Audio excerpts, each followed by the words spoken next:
السلام علیکم۔ دیکھیے، ابلیس تکبر کی وجہ سے مارا گیا تھا، غرور، بڑائی،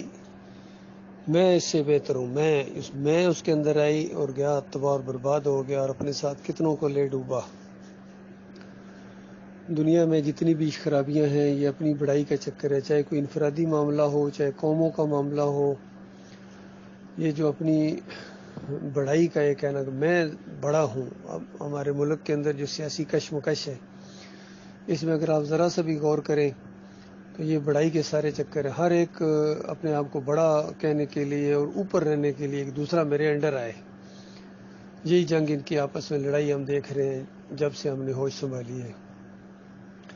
حتیٰ کہ یہ مومنوں کی جماعت کے اندر بھی یہ جو فطور آیا ہے، یہ محمد حنیف کے ذریعے، سعید احمد کے ذریعے، منور سلطان کے ذریعے، انیس الدین کے ذریعے، یعقوب علی کے ذریعے، فیاض محمود باجوہ کے ذریعے، یہ ماد الرحمان صدیقی کے ذریعے اور اختر بیگ کے ذریعے، قاری خلیل الرحمان، ڈاکٹر عبداللہ، یہ جو فطور ہے اسی بیماری نے ان کو ڈسا ہے، اسی جرثیم نے، میں کا جو ان کے اندر آیا کہ ہم بڑے عالم دین ہیں۔ حالانکہ جو دعوت اٹھی تھی اللہ تعالیٰ نے جس کو عزت دی وہ دے دی، بس ایک عالم دین کے ذریعے دعوت تو اٹھی ہے، اور جس انداز سے اس نے اٹھائی ہے وہ دل کو لگنے والی بات ہے، وہ دل کی آواز ہے، بلکہ دل کی آواز ہے۔ تو انہوں نے اس مرد مجاہد سے بڑا عالم دین ثابت کرنے کے لیے ان کی بڑائی کا جو چکر تھا، یہ کیڑا ان کے اندر پلتا رہا آہستہ آہستہ، اور وہی ان کو چین سے بیٹھنے نہیں دے رہا ہے۔ یہ ساری بربادیاں اسی وجہ سے آتی ہیں۔ تو یاد رکھیں، جنت جو اللہ نے بنائی نا، جس کا ذکر آپ سنتے ہیں یا کہتے ہیں، وہ صرف ان لوگوں کے لیے ہے۔ یہ بالکل ہر بندہ، میں خود اپنے آپ کو بھی کہہ رہا ہوں، سب کان کھول کے سن لو۔ تلک دار الاخرہ نجعلها للذین لا یریدون علوا فی الارض ولا فسادا والعاقبۃ للمتقین۔ فرمایا وہ آخرت کا گھر، وہ جنت، کیا کہنا اس جنت کا، وہ تو مالک فرماتا ہے میں نے بنائی صرف ان کے لیے، صرف اور صرف ان کے لیے جو دنیا میں اپنی بڑائی نہیں چاہتے ہیں، اپنا بڑا بننا، بس مجھے بڑا مان لیا جائے، میں بڑا ہو، جو میری ذرا وہ تعریفیں ہوں اور لوگ بس میرا احترام کریں، میری بڑائی کے چرچے ہوں ہر طرف کی، بڑی شے ہے، بڑا عالم دین ہے جی، کیا مفسر ہے جی، کیا اتنی جلدیں۔ میں کہتا ہوں تم 6 جلدوں کا تو بھی ارادہ کیا حنیف صاحب نے لکھنے کا، 6000 جلدیں بھی لکھے نا تو آپ سے وہ بندہ بہتر ہے جو قرآن کی دعوت پیش کر رہا ہے اور قرآن کے اوپر عمل کر رہا ہے، نبی علیہ السلام کا طریقہ جس نے اختیار کیا، چاہے اس نے ایک جلد بھی لکھی، کیا ایک جلد بھی نہیں پڑھی ہے، کسی کی تفسیر نہیں پڑھی ہے، صرف ایمان لایا ہے اللہ کے اوپر اور جم گیا ہے اس کے اوپر، وہ زیادہ بہتر ہے آپ سے۔ کاش کہ یہ تفسیریں لکھتے اور شرک اور کفر نہ بیچ میں پڑھتے،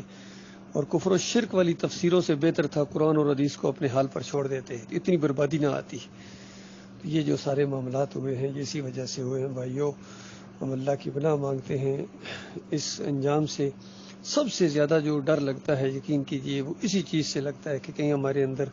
خود نمائی نہ آ جائے، کوئی یہ ریاکاری نہ آ جائے، دکھاوا نہ آ جائے، تکبر اور بڑائی۔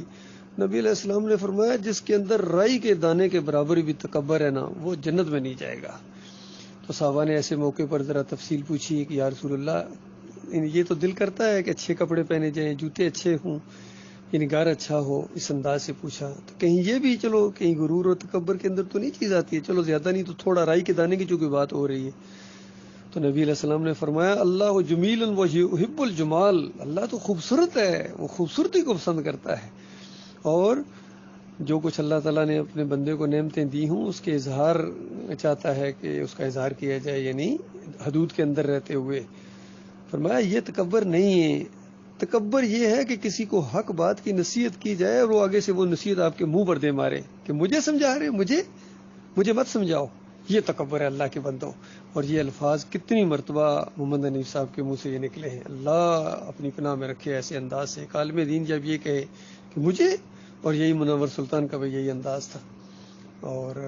بڑے افسوس کے ساتھ یہ کہنا پڑ رہا ہے کہ یعقوب علی کا بھی یہی انداز ہے، اختر بیگ کا بھی یہی انداز ہے، اور کچھ اور ہیں جو بڑے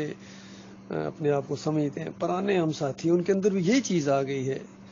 اللہ ان کو اس سے نجات دے، چاہے یہ کفایت اللہ فاروقی ہوں، چاہے یہ لطیف حسن صاحب ہوں،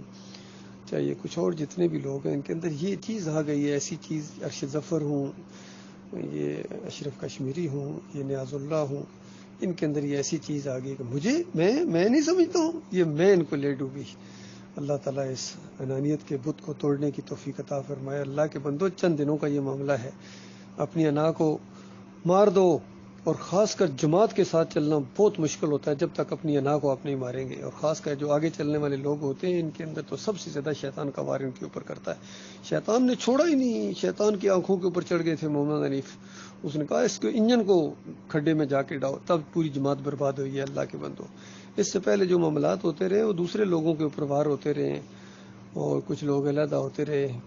لیکن اب اس نے آ کے جماعت کے انجن کے اوپر، آ کے امیر کے اوپر، اور لوگوں کی آنکھیں ایسے بند ہو گئی ہیں، حالانکہ ان کے سامنے جو اصلی جماعت کے امیر تھے جنہوں نے جماعت کو یعنی اکٹھا کیا، بنایا، ایمان پر اکٹھا کیا، مسعود الدین عثمانی رحمۃ اللہ علیہ، ان کی بیان بھی موجود ہے، ان کی تفسیر بھی موجود ہے آڈیوز کے اندر اور تقریروں کے اندر۔ پتہ نہیں کیا ہو گیا، انہوں نے سب سنی بھی ہے باتیں، پھر بھی یہ ادھر توجہ نہیں کر رہے ہیں، اور محمد حنیف صاحب نے تو جان چھڑائی، ان کا یہ ڈاکٹر صاحب کی آواز ہی نہیں ہے، ان کی بات ہی کوئی نہیں ہے۔ اوئے ہوئے ہوئے ہوئے، اتنا بڑا جھوٹ، اتنا بڑا جھوٹ لوگوں تمہاری آنکھوں کے سامنے بولا جا رہا، اور پھر بھی تمہاری آنکھیں نہیں کھل رہی ہیں۔ اگر اب بھی اس موقع پر بھی تمہاری آنکھیں نہ کھلی تو اللہ جانتا ہے پھر کبھی تمہاری آنکھیں نہیں کھلیں گی، اور اسی شرک اور کفر اور منافقت اور بغاوت کے اندر تمہاری موت آئے گی، اور ہمیشہ کی آگ کے اندر اتر جاؤ گے۔